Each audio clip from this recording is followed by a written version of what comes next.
Hello again, and welcome back. Now we are moving into our next chapter. What is this? Chapter four, I think, for attention. Uh, Big topic, big area of research in cognitive psychology. You might also encounter this topic in the sensation and perception course as well. A lot of sensation perception textbooks have a chapter on attention. I think it fits better in cognitive. And of course, our cognitive book also has the chapter on attention to go with this here. We're going to cover attention here right after we've covered the sensation and perception content in the previous chapter here. We're going to divide this one up into a couple of different videos as well, at least two different videos, maybe three, maybe more. What is attention? Paper came out a couple of years ago, uh, provocatively titled, "No One Knows What Attention Is." And I'm mentioning that because it's worth thinking about, right? Uh, this was a paper that's actually in a cognitive psych journal that specializes in attention, done by, written by researchers who are experts in attention. And of course, it was targeted towards cognitive researchers who are experts in attention. And the point of that paper is that they were quite concerned that uh, the this is a an issue. Let me back up for a second. Sorry. Um, Kind of a fundamental issue in psychology is the construct problem, right? We're interested in studying a lot of different psychological constructs or concepts, right? Memory, attention, perception, so on and so forth. And the challenge in psychology is that we cannot directly observe and measure these kinds of things. So we develop the theory, right? And we say that, oh, attention is a thing, and then we want to study it and develop a theory to explain the properties of attention and what we know about how it works. But at the same time, we just assume that we all know what we mean when we use words like attention and memory and so forth. And it might not really be uh, true that how we intuitively understand these ideas really correspond to what's really going on in the brain. And that makes doing psychology research extraordinarily difficult. A lot of our psychological constructs of attention, memory, and so forth have all been generated through what we might just say is a form of introspection, right? That we introspect our own minds and determine that, yes, I must have some attentional abilities, and therefore attention is real. It's a thing, but it's another thing entirely to find a way to concretely define it. So let me move on from this little aside and let's talk about one of our earliest definitions coming from one of the earliest key thinkers and founders of psychology, William James.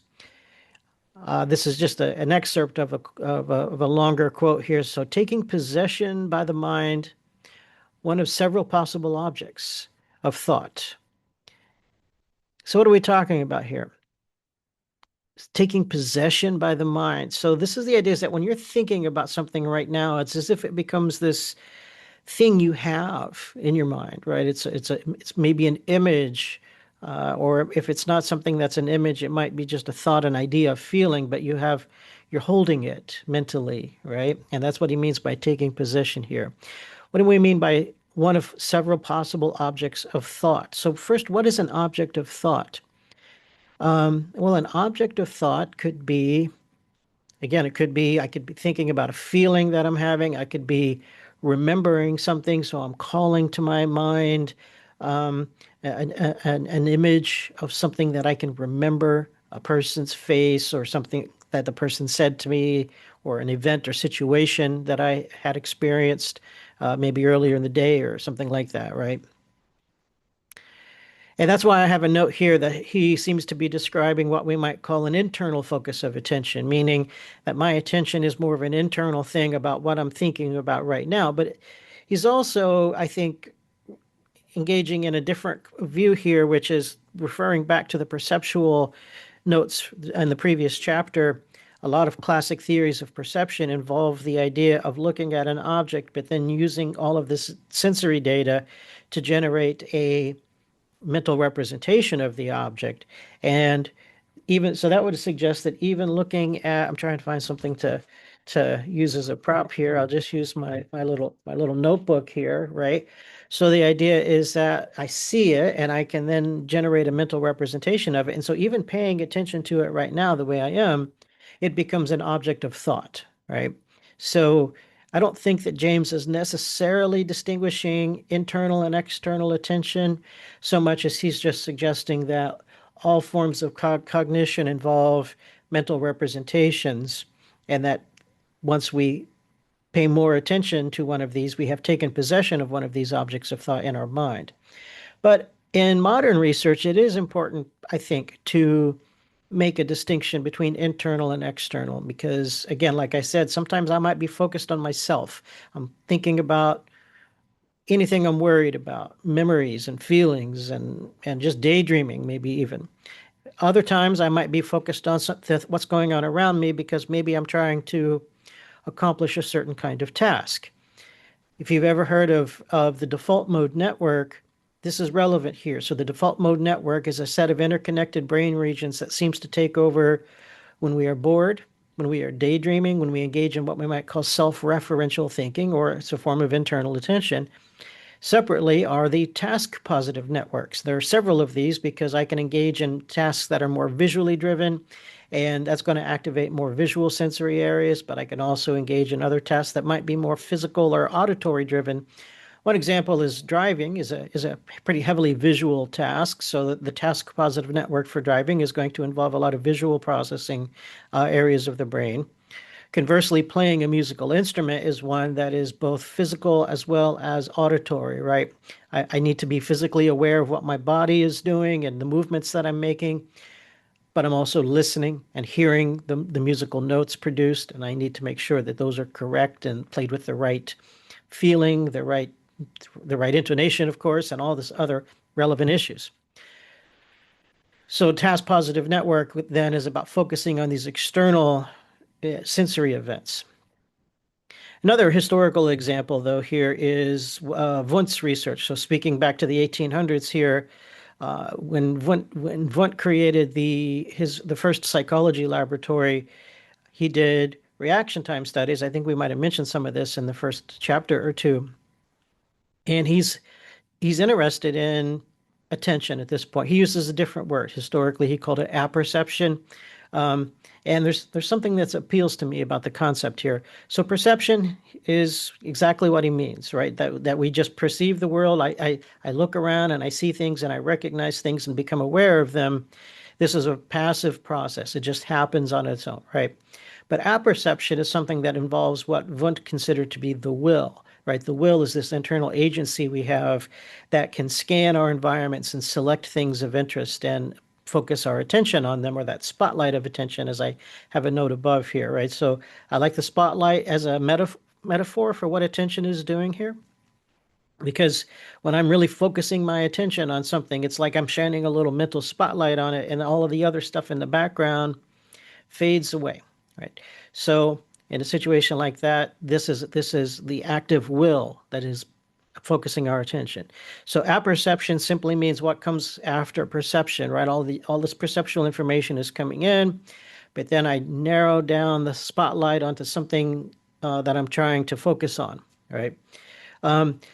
There's another term here called the apperceptive mass, and that represents sort of what William James is talking about at the top of the slide, which is that we become aware of these objects of thought. And so the current objects of our thought, the current contents of our consciousness, that is the apperceptive mass. But of course, it requires the act of apperception to admit these things into the mind, into the apperceptive mass. Here's an example of Wundt's experiment. Again, we might have mentioned this before, so I won't really linger over it. But the idea here is that people are watching a pendulum swing across this graduated scale, and at some predetermined point, a bell is going to ring, and the subject's job is to keep their eyes locked onto the pendulum and report exactly where it is on that graduated scale when the bell sounds. And this should not be overly difficult because you never have to take your eyes off of the pendulum. But what Wundt discovered is that people make mistakes. And the mistakes happen because when they are waiting for that bell to ring, even though their eyes are pointed on the pendulum, their attention is really focused on the auditory input. And as soon as the bell is heard, they have to say, mentally, there's a sort of decision-making process where you have to say, that was the bell. All right, now let's focus on our eyes. So even though your eyes are already pointing where they need to be, I have to shift my attention from the ears to the eyes, and this is going to take some amount of time. And in the time it takes for me to shift my attention from one stimulus to the next, the pendulum is still moving. And therefore, where I report the pendulum to be is actually a couple of marks over from where it really was at the point the bell sounds. Wundt is able to measure this consistently, and because he knows how fast the pendulum is swinging, he knows how long the delay is between the detection of the bell and reporting where the pendulum is. And so he's able to measure the time it takes to shift attention. He calls this whole process mental chronometry, but it's a form of reaction time testing, right? So we can use reaction time here as a way of measuring attention and attentive processes here. And a couple of other ways to think about this is to think about doing simple reaction time tasks. So in a case where you just do a simple reaction time is you've got your finger on a button, let's say, and you're just waiting for a stimulus to appear. It might be a light bulb on the table in front of you. You're just waiting for the light bulb to come on, press the button as quick as possible. You don't have to move your finger too much, right? You just have your finger already resting on the button, so you just need that little finger twitch to respond, and the instructions are to respond as quickly as possible.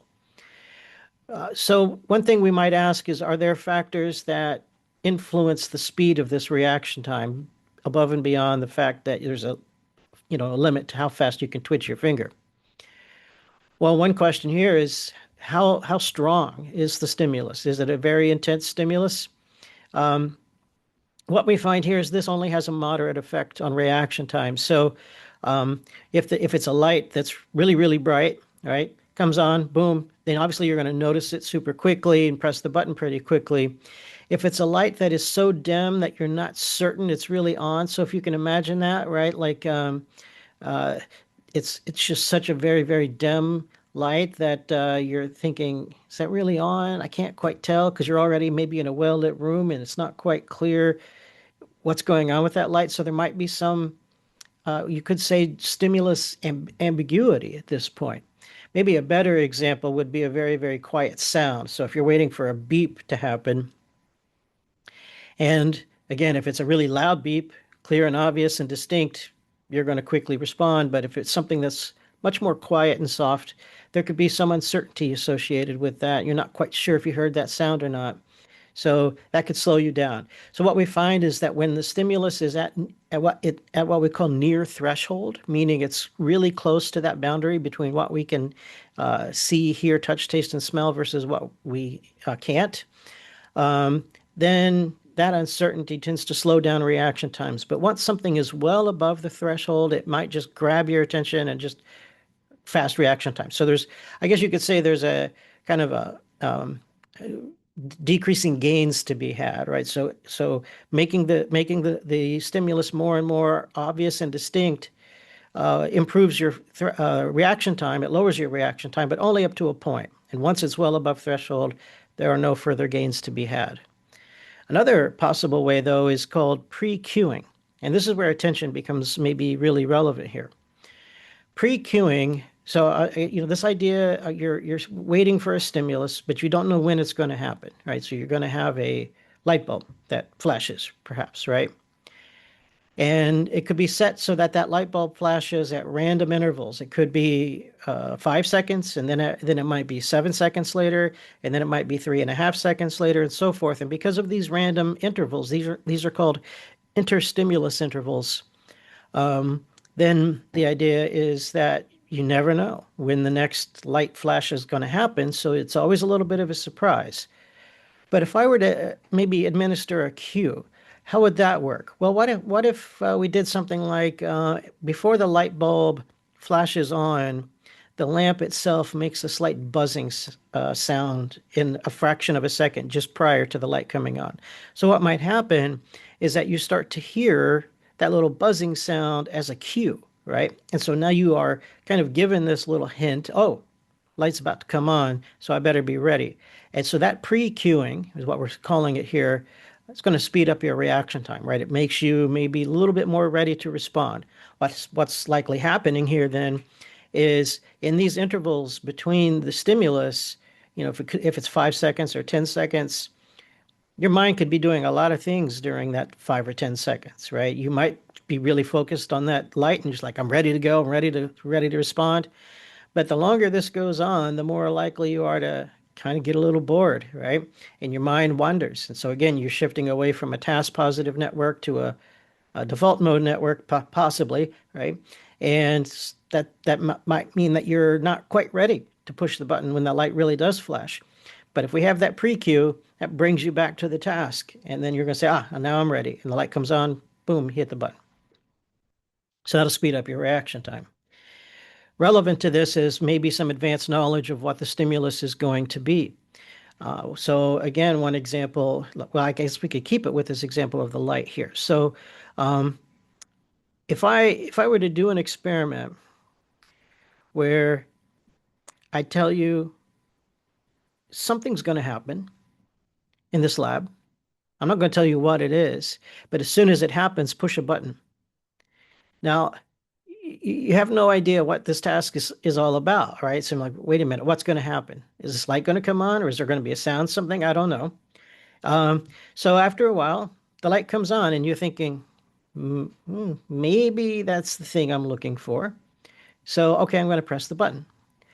And so in this situation, you're not entirely sure what it is you're supposed to be responding to. So there's going to be a little bit of extra time for you to have to think about it. So if I were to tell you in advance, there's going to be lots of things happening in this room, sounds and other stuff going on, but I want you to ignore all of that and only pay attention to the light. The fact that you can kind of filter out those distractions and ignore them and just wait for the light, that means that you know what you're attending to. You know what the thing is going to be, and this helps you ignore the background to focus on the actual stimulus of interest, or target stimulus is a common phrase here as well. This idea of distractions is important for this because, if you're in a noisy environment and you have to do anything, it helps to be able to know what it is you're trying to pay attention to in this noisy environment. Even having a conversation in a noisy environment is challenging, but if you know what the other person's voice sounds like, you can kind of lock in on the tone of their voice, and you're better able to track the conversation and respond effectively. Now, in these kinds of experiments, especially think about the one where I was talking about where you're not quite sure if the light's on, or if you're not quite sure that the sound is present. And so there could be some ambiguity whether the stimulus is there or not. This means that we might occasionally make mistakes. And so another way to think about these reaction time tasks is that they are also cases of signal detection. And what's pretty important about signal detection tasks is that they always take into account a couple of different factors. One is the background noise, right? The distraction. And I don't always mean noise in a literal sense, like being in a noisy room where there's lots of sounds, but noise would be any kind of thing that's kind of a distraction away from the task at hand, right? So distraction in general is labeled noise in this kind of theoretical framework. But the other thing that signal detection takes into account besides noise is judgment biases, right? People have different biases in terms of whether they should say yes or no when they think the target is present. So that means that you can have correct answers and errors. So if the target is really present, so the sound is there, it goes beep, and you say yes, there was a sound, press the button, that's called a hit. On the other hand, if there was no sound, quiet, it's quiet and there's no target and you don't do anything, you just sit there waiting, that's a correct rejection. You can also have a false alarm, right? So you thought you heard the sound, not really a sound, but you thought you heard it, so you press the button, and that's a false alarm. And then a miss is also a false alarm. So maybe the sound was really there, but you thought to yourself, I don't think that's it, right? That's not a sound. So you missed it, right? And these kinds of laboratory tasks are a little bit weird, right? So let's have a couple of more realistic examples here. Um, so, okay, what happens when you are home alone in an empty house, and you start hearing sounds, and then you start to get a little anxious because you're worried about being alone in the house and so forth. So what's happening here is that's all noise potentially, right? The way houses settle and creak and the wind is blowing, it might make a little sound and the windows rattle or something.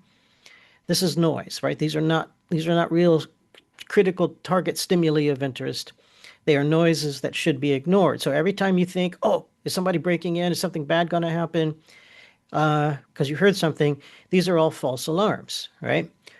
What's happening here is that you have been biased, perhaps because of anxiety, to say yes to the signal more and more often.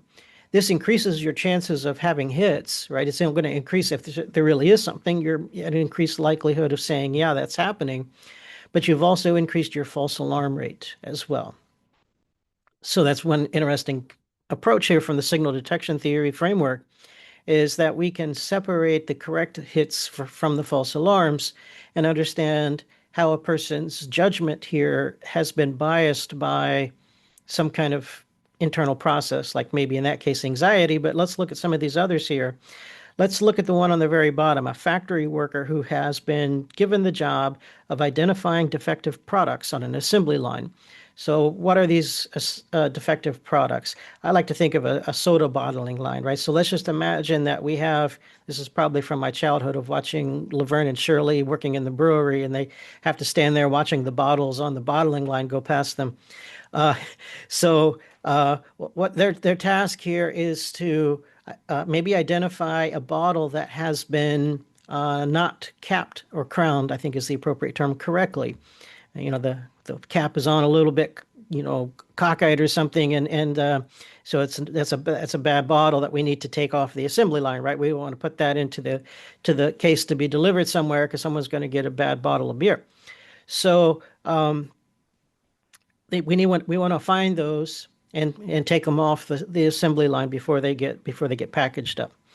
So let's say that we're doing this and I get really worried, right? The manager, like, let's say I'm doing this my first day on the job, and the manager says, we really, really, really want to prevent mistakes here. We really don't want to send bad bottles out into the sales here. So if you see something that's defective, take it off the line, right? I really want you to find these defective bottles. So what they have done through their instructions is they have biased you towards saying, yes, that is a mistake, right?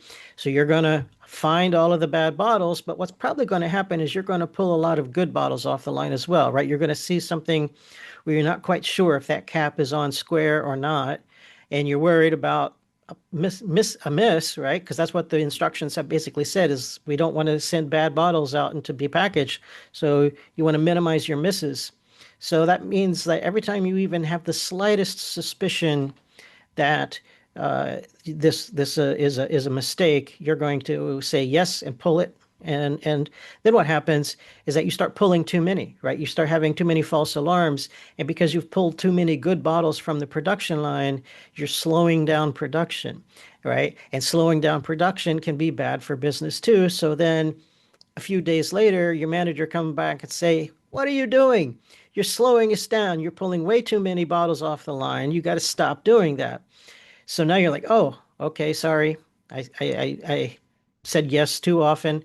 So now you shift your decision bias towards saying no more often. And so you start having fewer and fewer false alarms.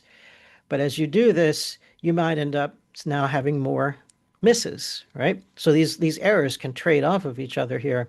So now a few more days goes along, and suddenly the company starts getting complaints from customers because there's a bunch of bottles packaged that have poorly installed crowns, and they are leaking air and spilling and whatever, and so people are complaining, customers are complaining.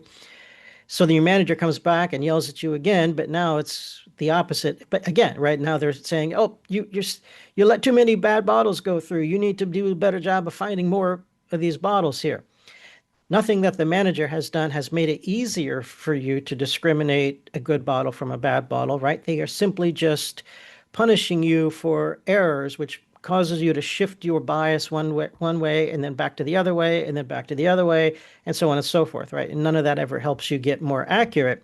And that's the critical thing about signal detection theory is it's distinguishing your actual accuracy, right? How easy is it for you to tell the difference between a good bottle and a bad bottle?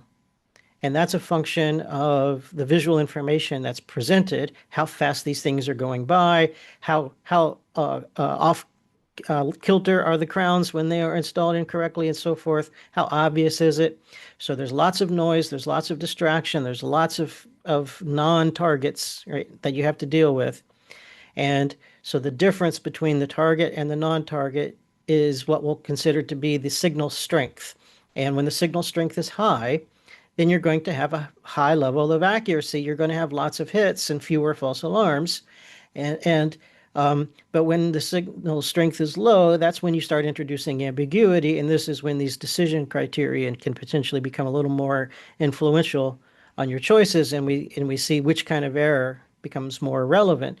So if you have a bias towards saying yes, you're going to see more false alarms. If you have a bias to saying no, you're going to have more misses. Okay, let's also talk about different types of attention here as well. So here we have three key kinds of attention: selective attention, divided attention, and sustained attention. Getting back to our question of what is attention, it might be worth pointing out that these are really all interconnected kinds of attention. But well, let's break it down. Selective attention is very much like the last example that I gave, when you are scanning and watching and waiting for something to happen, like a bad bottle on the bottling line. So what's happening here is that in this setting, there's lots of different things to look at. Of course, you have the bottles coming by on the assembly line in front of you, you have to look at, but there's a whole big room that you're in. There's probably a lot of stuff happening in the room, other people and other things going on, and other kinds of tasks being performed, lots of sound as well as sights and smells and whatever. So in the presence of all of that stimulation or noise, again, I have to select the thing I'm really supposed to be paying attention to, which are the bottles on the bottling line as they go past me. So in that case, again, my ability to select an object of interest and ignore everything else, that is selective attention. Another example is visual search. We're going to have some examples later in the slides about visual search experiments. But a standard visual search is just something like if you're walking around the house thinking, where did I put my phone? Right? I can't remember where I put my phone down. And now you're just walking around looking, right? But what you're going to do is you're going to look in certain locations, right? Because there's probably going to be a handful of locations that are very typical places where you're going to place it. So your attention is going to be driven by this kind of knowledge. This is called a top-down process here that tells you where to look. But of course, sometimes we might mindlessly put our phone somewhere else. And so we look in all those places that we would normally expect to find it. And if it's not there, we got to start looking more creatively, perhaps, right?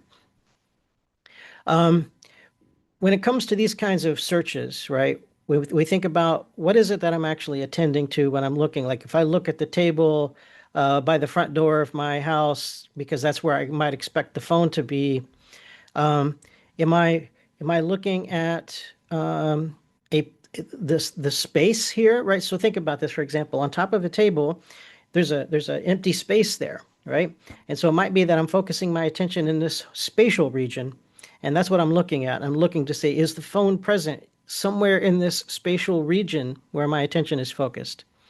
Sounds like a minor little point, but it's related to the challenges that comes with studying attention. Is attention inherently spatial like this, or is attention more object-based? Am I paying attention to the table itself, but I'm also trying to look for another object, which is the phone. So object-based attention might be that what I'm having is I have a mental representation of what my phone looks like in my mind, right? And then I'm looking around and looking at objects. And every time I look at an object, I compare that to my mental representation of the phone to say, does this match? And if it matches the thing I'm looking for, then I say I found my phone. And Obviously, when things are really, really drastically different. So if I see a banana on the kitchen counter, I don't need to linger over that to think, is that my phone? Right? Because it doesn't look anything like my phone. But on the other hand, if I see maybe a remote control, right, little black square thing, I might linger over that for a second and say, oh, is that it? No, that's not it. That's the remote, right? So that kind of object-based attention is more about looking at this thing and then trying to recognize and determine if this is the target that I'm looking for. In other cases, visual search might be based more on features. So what would that look like? Well, I mentioned a banana earlier, right? So if I go into the kitchen because I want a banana, I could look for a banana, but maybe all I need to do is just notice out of the corner of my eye something yellow over there. Good chance that's a banana, so I'm gonna go over there, right? So it's just one single little feature. I saw something yellow. I don't necessarily need to have all of the other attributes come together to say that's a banana. I'm just going towards the first yellow thing I happen to see, right? We're going to see in visual search experiments that focusing on features and objects becomes a relevant theme in some of these studies. With divided attention is very much like selective attention, except now we're going to extend it to multiple stimuli. So my favorite example, you might get tired of me talking about it, is driving, because what we do when we drive is that we have several different tasks that we have to perform. I have to maintain my speed, perhaps. So that means that I need knowledge of the current speed limit. So that means I have to attend to what? The signs on the roadway that tell me what the current speed limit is. Or if I'm in an area where I've driven enough times, I already know, but I still have to access some kind of memory. So again, that's a relevant piece of kind of object of a mental object, right? Object of thought, as William James described it, is a memory of what the speed limit is on this road. And then I have to monitor, though, my speedometer, and I have to compare that. And then I have to pay attention to what my foot's doing on the gas pedal to push a little harder, to let off a little bit, make continuous adjustments. So that's a task that requires continuous attention to what's the current task constraint? What's the speed limit? What's the current task state, which is what is my current speed? What am I doing with my foot? And so forth, right? So there's a lot of different things to attend to, and that's just one task. I also have to engage in lane maintenance, which means I have to maintain my car's position more or less centered in the lane. So I have to monitor the lane markers and evaluate my position relative to that. And then I have to make adjustments to the steering wheel to correct for any detected deviations if I'm weaving too much. Meanwhile, I'm also having to monitor for anything in the roadway, right? So if there's something in the road coming up ahead, whether it's some piece of debris that fell out of a car, or it's a kind of a pothole in the road or something like that. So I'm going to have to monitor and change my lane maintenance strategy to steer around these things. Of course, I'm watching for stop signs and red lights and all of these other kinds of things. Also have to monitor other cars, and this is a continuous kind of thing, right? The cars in front of you, maybe speeding up, slowing down, hitting their brakes. I need to check. I need to notice when those things happen and respond appropriately. I also have to check my mirrors and pay attention to what other cars are doing so that I can respond as needed, if needed. And maybe I'm also just generally paying attention to information from the car, right? Cars give us messages all the time that inform us about important states, like your gas gauge is getting low, you're going to run out of gas, or the check engine light comes on, or some other warning light comes on. So having some, ability to respond, to detect and respond to each one of these, this makes driving an extraordinarily complex divided attention task. Each one of these individual tasks requires selective attention, right? So that's where I want to connect the dots a little bit. And then last here is sustained attention, sometimes called vigilance in the literature. This just means it's kind of like when I talked about the reaction time studies before, where you might be doing this for a long period of time, and you have to wait 5 seconds or 10 seconds before the next stimulus occurs. Well, how long can you really do that? What if I made you wait 20 minutes between stimuli? Would you really be able to effectively respond quickly if you just had to wait 20 minutes for the next stimulus to happen? Your performance is going to be terrible in these kinds of situations, right? But now imagine going on a road trip where you're driving for 3 or 4 hours without a break. And so now you've engaged in a divided attention task, but you are sustaining this for 3 hours. And so what's going to happen to your ability to perform all of those tasks that I just described about driving? It's another good example of a sustained attention task here. Another thing we want to do with attention is to measure it, and this is where things get really hard. One possibility is simply to think, hey, what about measuring eye movements? People have claimed, as I have in quotes here, that it's a window on attention, or what I have labeled here as overt attention. We need to unpack that a little bit here. What is overt attention? Overt attention is when I am being very, very obvious into what I'm paying attention to. So if we're having a conversation and I look right into your eyes, that is a form of overt attention because I am signaling to you, I am paying attention to you. I'm looking at you, which probably also implies I'm listening to you as well, right? But of course, it is important to realize that we can also have what's called covert attention, right? So, um, if you've ever been in a conversation where you've kind of tuned out what the person is saying, sometimes you can disguise this a little bit. So you can keep your eyes on them and you can even throw in a couple of mm-hmm, uh-huh, sure, uh-huh, kind of conversational tags as you go along, but your mind is totally somewhere else, right? And so that is covert attention, right? Where what you're actually paying attention to has nothing at all to do with where your eyes are looking or anything like that.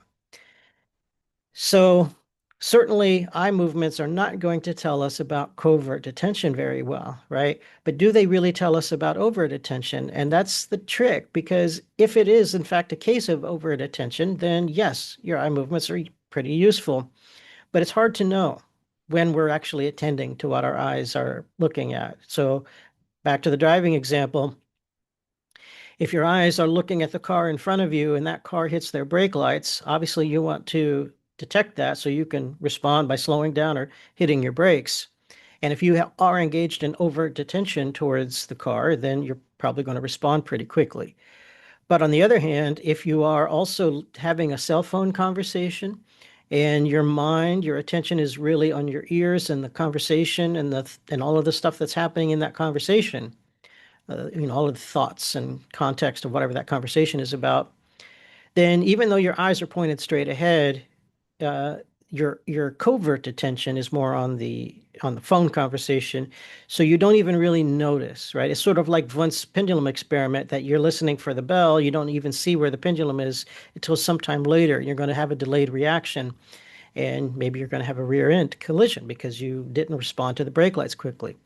So this little challenge of distinguishing covert and overt attention is something we need to maybe file away, make a note about. We'll get to it a little later, but for now, it is very popular to use eye movements to try to study overt attention. So eye tracking technology has come a long way, especially in the last 10 years. So we can have devices that just basically can see where you're looking. It's useful in human factor psychology research, if you've heard of this. Human factors is interested in topics like human-computer interaction and human technology interaction. So designing a website is a form of human-computer interaction, right?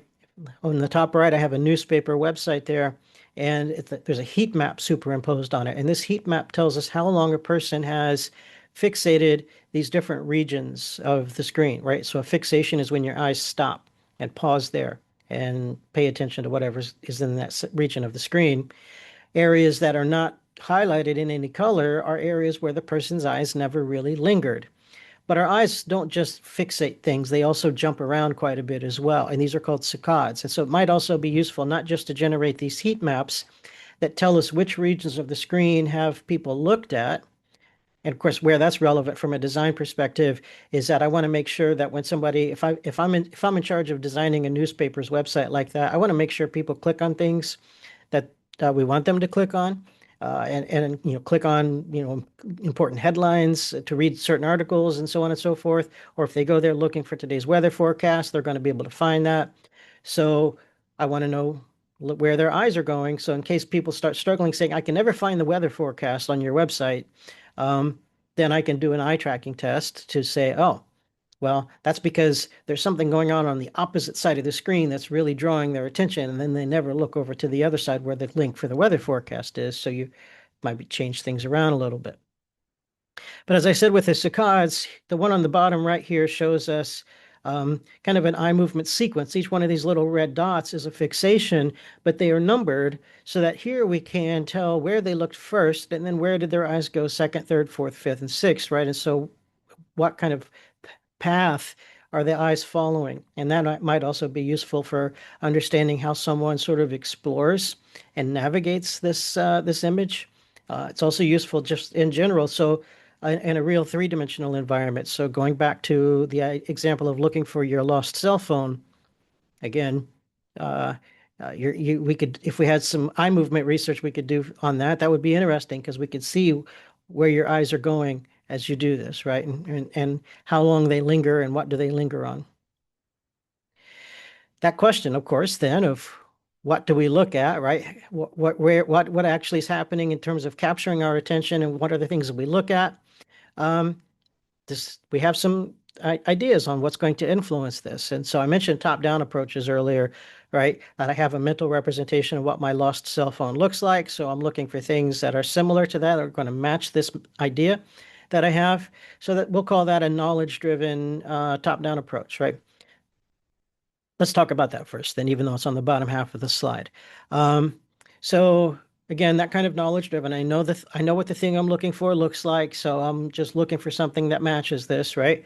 But another one here is the whole issue of a scene schema. So another part of my example was there are certain places where you might expect your phone to be, certain tables and other locations around the house where you are likely to have placed your phone. So you're going to start looking there. You're going to search those kinds of places first. So your knowledge of the scene, of reasonable locations to find it, are going to be driving your searches, right? And so your eye movements are going to go to those places first before then shifting over to lower probability cases, right? Another example of this is that in some studies, they simply show people photographs of generic rooms, like maybe an office, like here we got my office. And we simply show them the photograph and say, look for the telephone. And when you see it, press a button. So we just want to know how long it takes for someone to scan this photograph and find the telephone. If we do eye movement research, what we'll see is that their eyes go right to the top of the desk because that's where you expect to find a telephone in somebody's office. And if the telephone does happen to be there, then they press the button pretty quickly because obviously they looked right to it. But sometimes you can do these kinds of scenes where you put the telephone in some odd location, like down on the floor. And even though it might be very conspicuous down on the floor, people still will be slower to look at it. And we can see this with their eye movements because they're going to go to the desk and then there's no phone there. And so then once they realize the phone's not there, now they're going to go somewhere else and they're going to start looking in other locations in the image. Finally, they see it on the floor, and so then they respond. So we see how the scene schema here has influenced their approach to searching and selecting objects of attention.